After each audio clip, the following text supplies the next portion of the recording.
හැමෝටම සුබ දවසක් කියලා ප්‍රාර්ථනා කරනවා VS Kitchen තුලින්.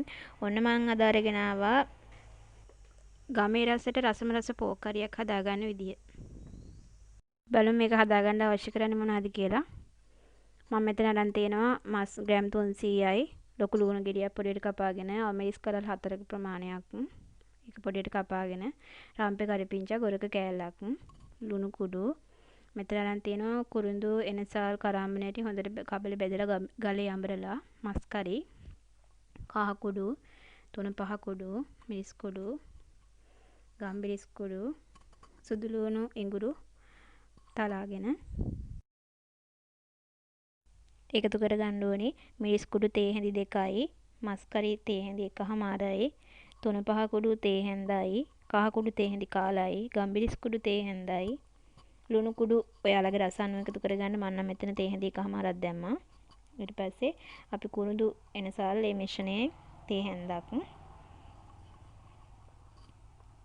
දාලා අපි මේක හොඳට අනා ගන්න ඕනි. මේ දාපු අපි පානේ ටික හොඳට මස්වල තැවරෙන්න හොඳට මෙහෙම අපි මේක අනා ගන්න ඕනි.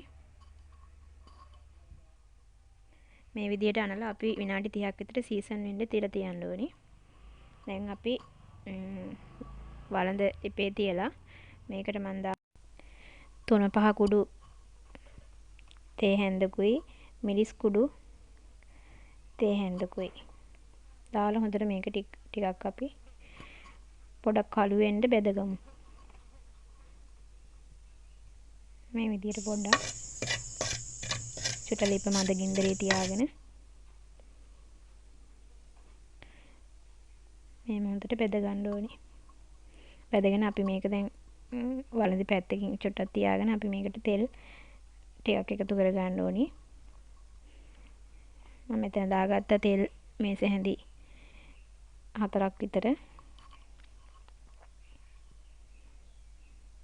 දැන් තෙල් ටික රත් වුණාට පස්සේ අපි ඉඟුරු සුදු ලුණු ටික දාගත්තා. මේක හොඳට ටෙම්පරාදු කර ගන්න ඕනේ.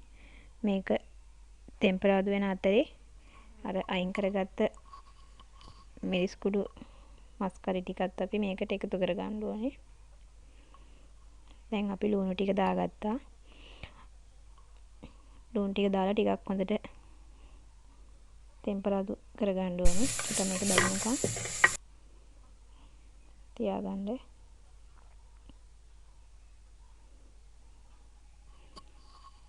ඊට මම දානවා රම්පේ කරපිංච ටික.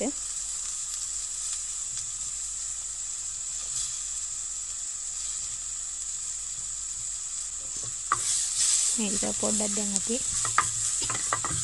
පොඩි කුට්ටක් ටෙම්පරාදු වෙනකම්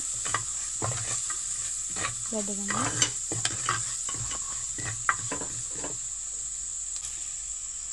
මේකට දැන් මම අර සීසන් වෙන්න තිබ්බ මස් ටික එකතු කර ගන්නවා. හොඳට මේ මස් ටිකේ අර බෙදගත්ත ටෙම්පරාදු කරගත්ත ලුණු මිරිස් ඒ මිශ්‍රණය හොඳට තැවරෙන්න හොඳට මෙහෙම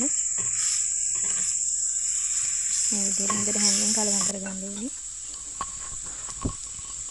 කළා අපි මේක වහලා විනාඩියක් විතර තියමු. මම දැන් මේ විනාඩි 1කට විතර පස්සේ මේ ඇරියේ.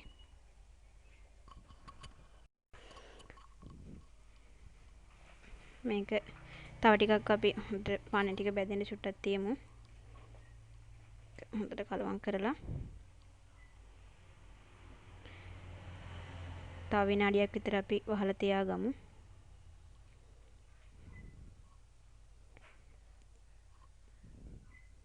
ගින්දර චුට්ටක් මද ගින්නේ වගේ තියාගෙන මධ්‍යම ප්‍රමාණය තියාගන්න ඕනේ ගින්දර. දැන් මම මේ විනාඩි 2කට පස්සේ මේ දැන් මේකට මම වතුර කෝප්ප කාලක් විතර එකතු කරනවා.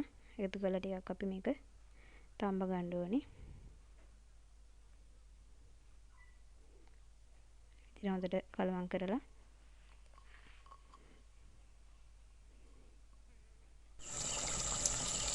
මේක දැන් තැම්බිලා තියෙන්නේ.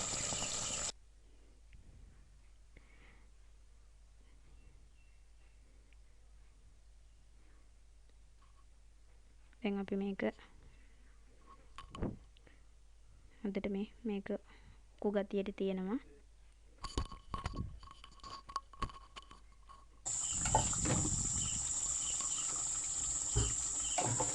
මේක දැන් හරි පදමට ඇවිල්ලා තියෙන. දැන් අපි මේක ඩිපෙන් අයින් කර ගන්න ඕනේ.